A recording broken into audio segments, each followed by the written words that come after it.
Have you ever encountered a hurdle with launching or growing your business? Listen, there are two things that run a business, the back end and your soft skills. Telling you right now, if these aren't in place, you'll lose clients and you'll lose money. You don't want that? Well, you're in the right place. Hey, I'm Dana. Hey, I'm Sarah. We're your hosts of the Entrepreneur Encounter, and we're going to give you a behind-the-scenes glance into our businesses, give you genuine feedback, tips and tricks, plus occasionally bring on guests that care about supporting you to grow your business organically and nurturing authentic relationships. Are you ready?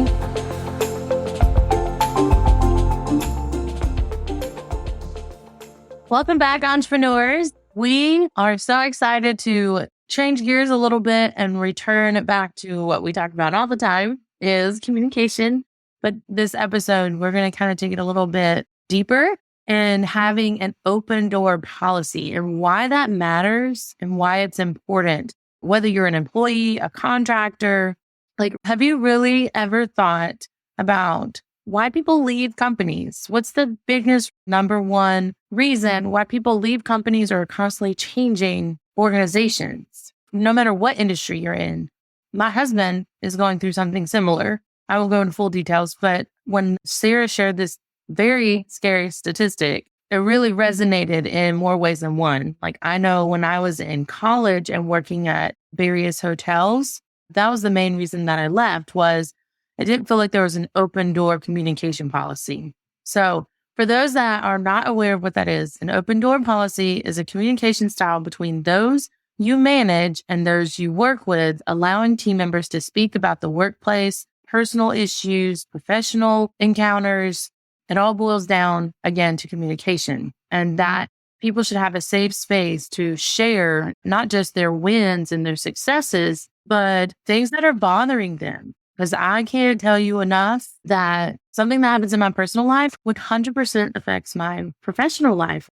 My projects don't get done as quickly or to the best quality if things are going haywire away from my desk. So imagine for a minute what would happen if in your organization, whether you are your own CEO or you work for someone else, if there wasn't an open door policy or rather a lack of communication. Really think about what that feels like. Are you currently going through that?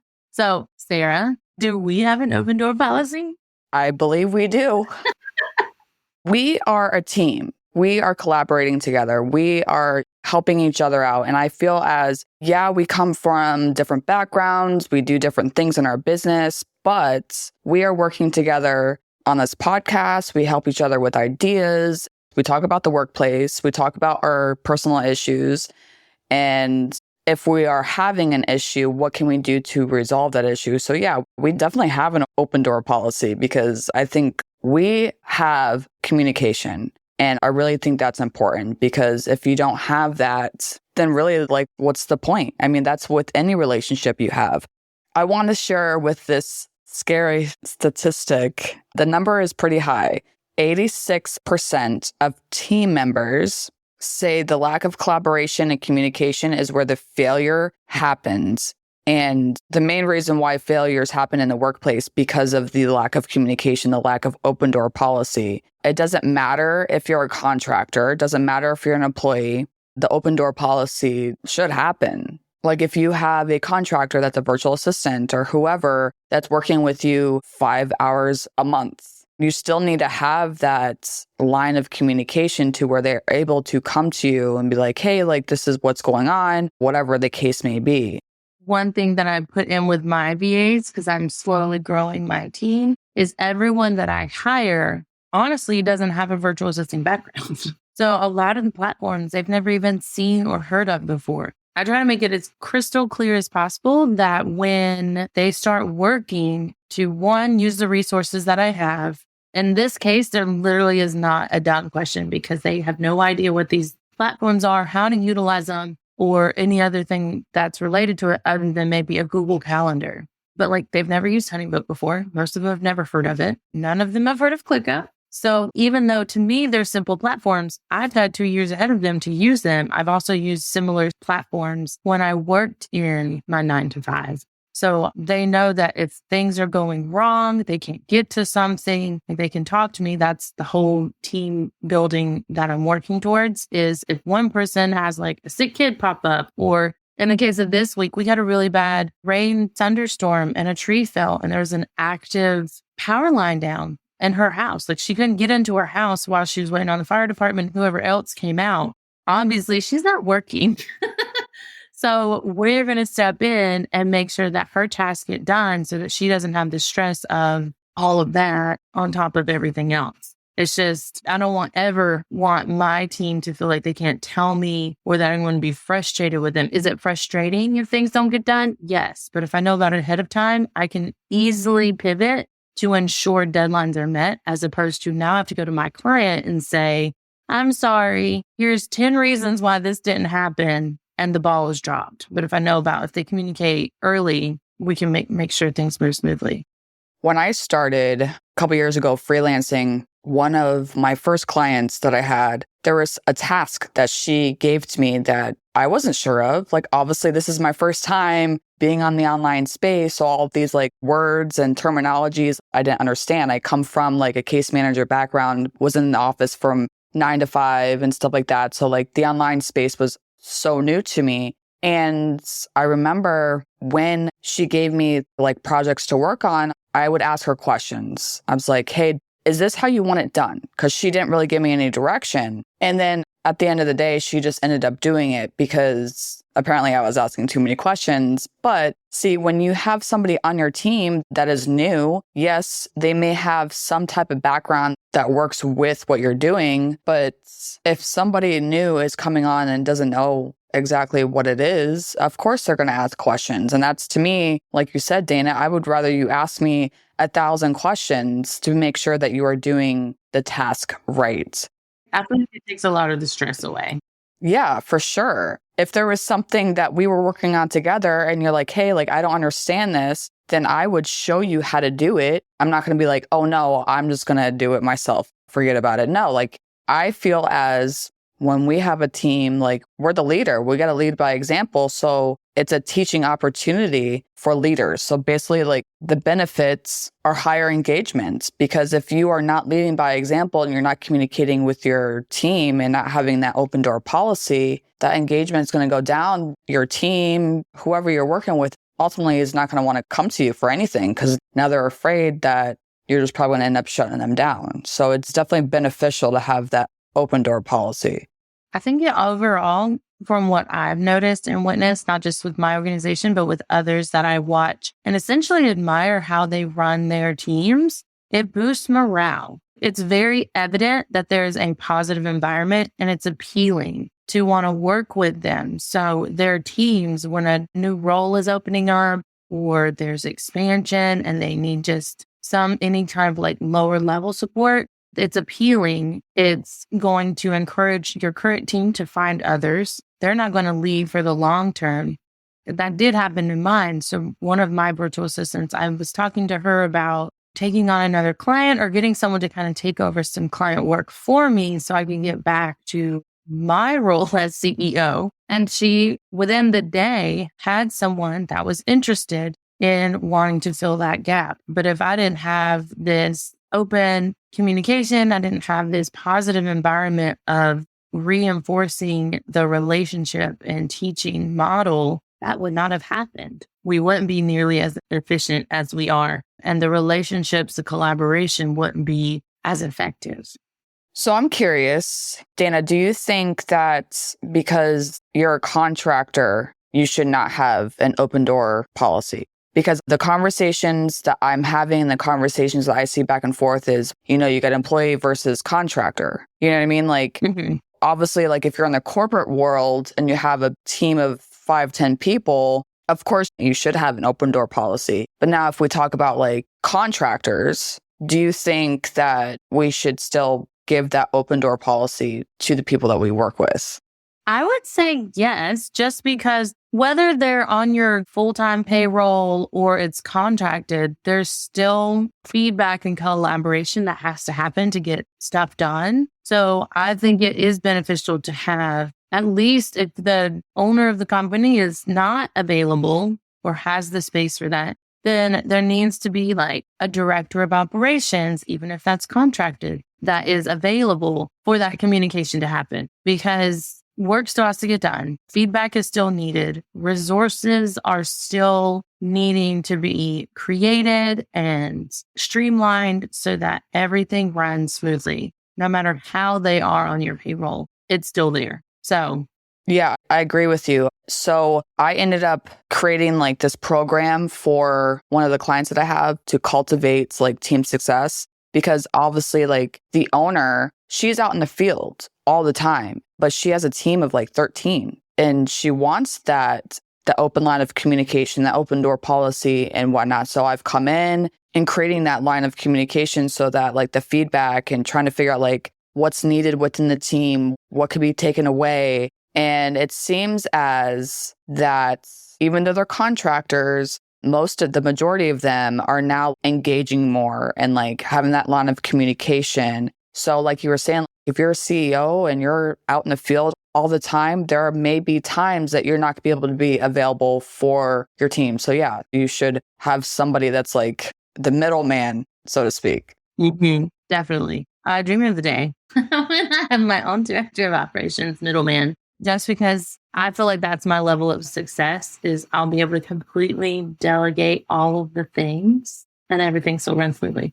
But it also means mentally I have accepted that I can delegate and it's going to be okay. That is something I struggle with, which I think is why I rely on communication, because not that I don't trust them, but I stress heavily that it's not going to be done the same way that I do, even though there's SOPs, even though we have the communication channels open. I'm just still stressed about it in the back of my mind.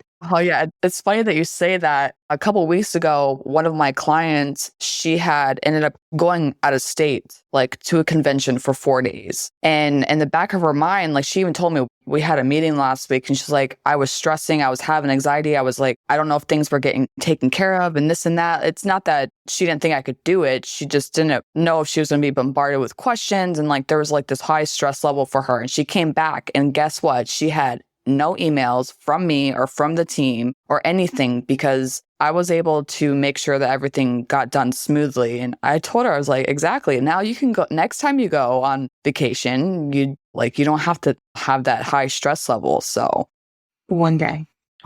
So yeah. So if your gears are turning, our listeners, about how to create an open door policy, I think the first step is to reach out to your current team members and create like some sort of questionnaire where you can gather feedback. I mean, if you have a team of one, it's not going to be anonymous. You're going to know who it came from. So create just a space to have that. Like Sarah and I are just a team of one. So there's no point in doing a survey. But if you have more than one team member, create some sort of Google form, a Jot form, or any other platform you have. Send it out to them. Make it anonymous if you feel like that would be better served, and have them share with you like how communication is going, how they feel about the resources that are provided. Are they struggling anywhere? Is anything going on in their personal life that could be affecting their work? Are there things that they want to learn about so that they can level up their skills to either do more work for you or take on different projects if that's something that would align with your business? Then go through the feedback, really think about it, and then create the resources and tools that you need. And maybe even move people around to different clients that better align with their skill set and their availability. Another thing too that is important is setting boundaries. Like when you're creating the open door policy, you can imagine as like just a doc. I was going to say like a manual of some sort, just to kind of have it lined out too. But like setting boundaries, meaning just because you have a line of communication open, the open door policy doesn't mean that you need to gossip. That's not what it's there to set in place for. So the whole gossip thing at work, there's no need to do that. It doesn't need to be casual chatting, because I remember when I was obviously working in office, the team that I worked with would just go to the manager's office and just casual chit-chatting. That is not what we mean by open door policy. You can even set office hours, because again, like us as business owners, CEOs, whatever title you have for yourself, you're busy. So make sure that if you can, to have a set, hey, like I'm available from 9 to 2 Monday and Tuesday. These are the days that you can contact me. Also, have plans in place for conflicts. Like not necessarily like conflicts between like team members or your clients, but like if a problem comes up, if something happens, do you have like a plan set in place for that? I'm going to compare it to something like the emergency national center or wherever, where like, I know we have like the hurricane center here in Florida, but they obviously set plans in place. So in case something happens, they have the plan set in place. So I know like we talk about, don't think about like the what ifs or what if this happens, what if this happens, but there are probably certain issues that you might have to consider so that you have a plan in place to make sure that you're able to resolve that conflict. As a planner from the event space, I would 100% agree with having something like that. There's always contingency plans, especially with weddings and private events. You have your initial timeline, but there are definitely like during the setup phase where there's plans and backups and then backups to the backups, because you just don't know. If something can go wrong, it will. And that's true in any business, whether it's customer service side, whether it's marketing, any other area of your business. So definitely have some sort of plan. So I always recommend, and I'm working on a project with a nonprofit right now, of drafting and compiling all the data that we need to build out their board member orientation, like SOP, how that looks, how they get onboarded, how to recruit them. There's a training manual for their volunteers, but it's not going to be very simple in this act of, oh, watch this one video and all right, you're ready to go and facilitate a workshop. Well, what happens if the tech goes down? What happens if, and this is nonprofit with children, so what happens if like the children are running around crazy and the library goes on lockdown? That's a worst case scenario. But these are things that we need to be mindful of, because you definitely don't want to be caught off guard and then they're looking at you, the head volunteer, to lead this thing and have to take care of some emergency. I mean, it can be as simple as like, what happens if a kid falls down and scrapes their knee? Right. I mean, yes, get a Band-Aid, but like there still needs to be steps elsewhere to like document it and make sure that you're covered and like legally safe. And so that's where the office hours are important, because then you can have that conversation. They even kind of guide the feedback, those office hours, so that you can prevent the gossip and casual chatting. So like, if it gets off course, how are you going to steer it back? Like that's something to really think about, because sometimes like water cooler chat, like it just kind of tangents off and you got to be able to bring it back so that it stays productive and it's not just like bitch fest, basically. Right. Exactly. I'm not saying that isn't often needed. Let me rephrase that, because I have vented to my bookkeeper specifically because I just need to get it off of my chest. Now that's productive, but I also know to keep it on par. Like I'm not just going to unload all the things and like, woe is me. I specifically vent about the things that are bothering me, but then she is an amazing coach and I'm obviously not a bookkeeper, but she spins it around and asks me questions so that I'm not just venting. I'm now, okay, well, this is obviously what's bothering me. How am I going to fix it? It doesn't turn into a woe is me pity party. It's, all right, I'm mad about my kids being potty trained. We'll just start with that one. So, life away from the desk. But then she's like, well, what are you doing right now? And how can you fix that? And so a lot of it is adjusting my schedule so that I can, every 20 minutes, make sure that girl sits on the bun, which means I need to hire virtual assistants to join my team to take over more client work. So I have the space to do that. And then hopefully when she's potty trained, I can step back in to doing more of that. And I don't have to delegate nearly as much. But if we have got to get through this phase, I swear. So like you are planning ahead your content or planning ahead for the podcast or whatever, just like you have to think ahead, because things are going to happen that we don't know are going to happen. I think also as a CEO of a business, or maybe a manager, if you're in the corporate world, and maybe this is a good ending point, is getting into this space of having uncomfortable conversations. Like when you first start with an open door, open communication policy, it can feel a bit daunting and overwhelming because You're going to ask people, you have to be ready for negative feedback. And you have to be willing to pivot and adjust your systems if you want a long-term successful business. Because one, it's expensive to train a team. To constantly train up new members, constantly to recruit is expensive. It is cheaper to have them there long-term and to fix the problems that they have. It's uncomfortable to hear about people's personal lives. But if that's the type of environment that you want to have, which I do, sometimes it's uncomfortable. Like, are you going through a divorce? That's a hard, heavy thing to deal with. Is your child sick and in the hospital? How are you going to support them, continue to help them make ends meet, but also like provide that space where they can relax and take care of these things that are immediately bothering them or on their plate? That just from a personal, professional, and anywhere else in between, be ready as the person that is creating this policy for those types of things. Well, we thank you all for listening and tuning in. Until next time.